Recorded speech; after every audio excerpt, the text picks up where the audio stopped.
Hello, SK Minden Height in Penang, and welcome to New York City. Today I'd like to invite you to take a walk with me in New York City. Right now we are at Bryant Park, but I'm not going to take you around Bryant Park. We're actually going to go to Times Square. Let's go.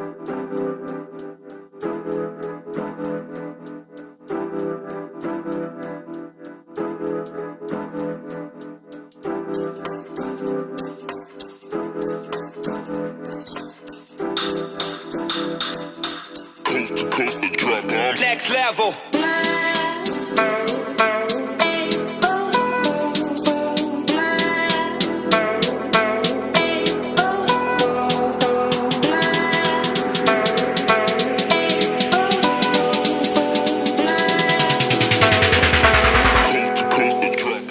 See these guys here? These street performers? Avoid them like the plague. Don't take pictures of them, no matter how cute their costumes look. Because when you do, all of them will swarm around you and ask you for tips. And tipping street performers is actually voluntary. So you don't have to tip them, but they will not make it nice if you don't.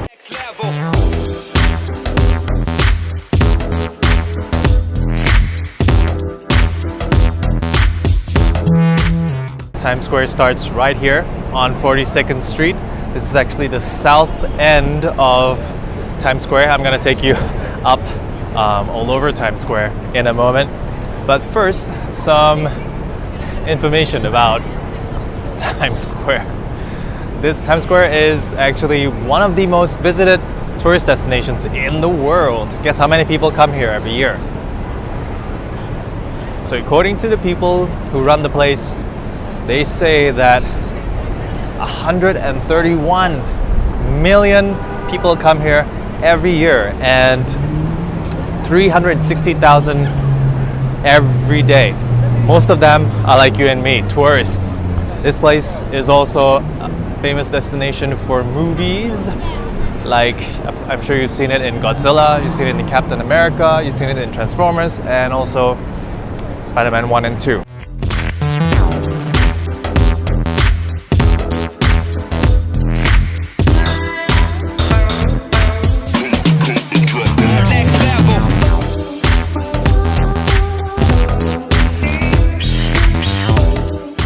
When the Dutch first settled in Manhattan, Times Square was a place for hunting fowl and fishing.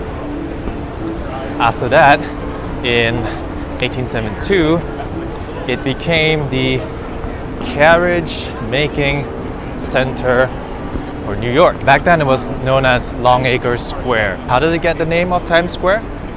Well, in 1903, the New York Times moved its operations to Longacre Square, and the end of that year, to celebrate their successful move, they organized an epic New Year's Eve celebration. And for that countdown, they had a really great fireworks display. After that, this place came to be known as Times Square, and in 1904, it was renamed.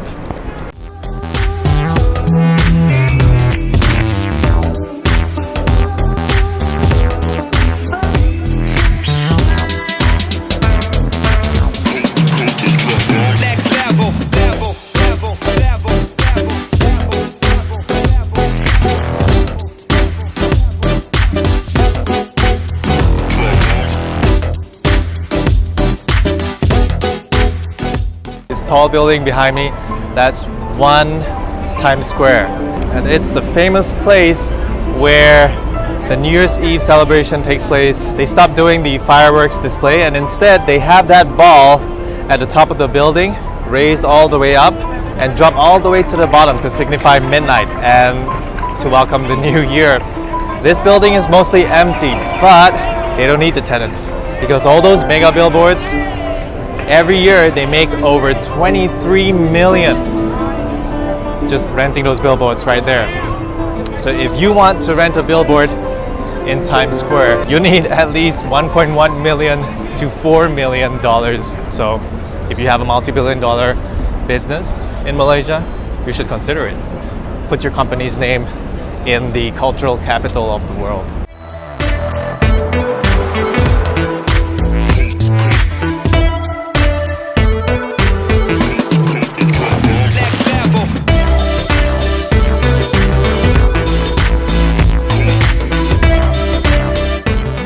I usually try to avoid this area because, as you can see, this place is so congested, it's full of people. The restaurants here are not good. Everything here is expensive. If you're a tourist and you're visiting New York City, you gotta come here at least once, check out the place. Anyway, this place has a very roller coaster-like history. After World War I in 1918, this place became a cultural hub with lots of music halls, theaters, and upscale hotels. People like Charlie Chaplin used to perform here. It was a gathering place where major celebrations happened, like celebrating New Year's Eve and also celebrating presidential elections. But this place was also known for its crime and corruption, namely gambling and prostitution. So when the stock market crashed in 1929, a lot of the residents moved up north where rent was cheaper.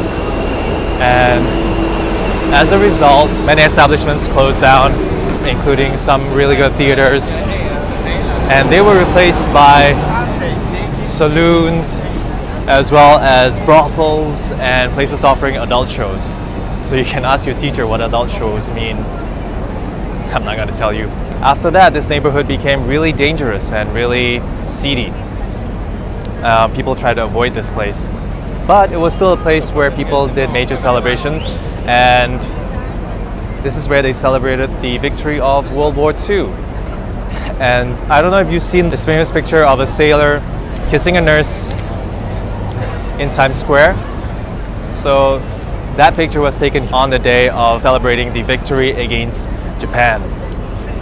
Don't do that these days, it's sexual harassment. Don't forcefully kiss strangers.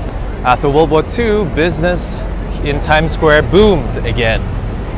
But it wasn't enough, as this place was full of adult entertainment, X-rated stuff. It's full of bars, go-go bars, strip clubs. It wasn't really a place that tourists wanted to come to. It wasn't really a place that was family safe. And it was rampant in crime. Back then, New York City police, they were so bogged down with crime that they sort of ignored smaller crimes like robberies, and they only pursued like more serious crimes. In 1984, there were 2,300 crimes reported in Times Square. 460 of those crimes were serious felonies that included murder and rape. It's like one serious crime every day happening over here. So back then, in the 1980s, this wasn't a good place. Look at it today. Back then, there were so many abandoned buildings, and this place wasn't family friendly at all. So what changed? I'll show you what changed.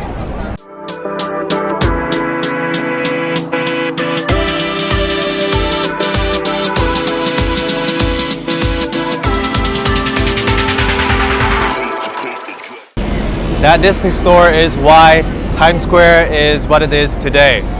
Nobody wanted to develop anything here.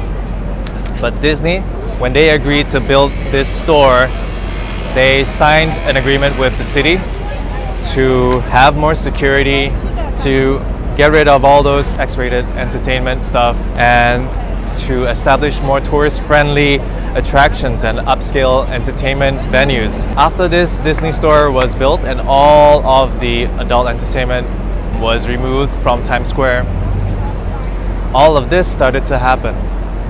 Families started to come back, tourists started to come back too. And now this place is a shopping haven, it's a theater haven as well, and it's a tourist destination. Further developments in Times Square. In the 2000s, the place that I'm walking at right now, it used to be a busy intersection. Cars used to come down here, but in 2009, they turned all of this into a pedestrian walkway. And I'm glad they did. Because of that, everybody can walk around and enjoy the view.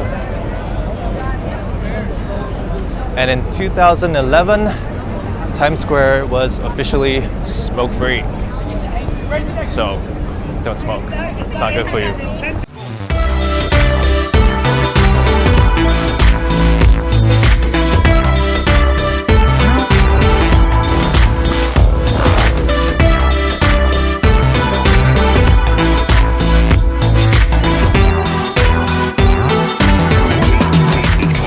That's it. That's Times Square. I've taken you around this really small place with a colorful history. And I hope that you enjoyed my little tour.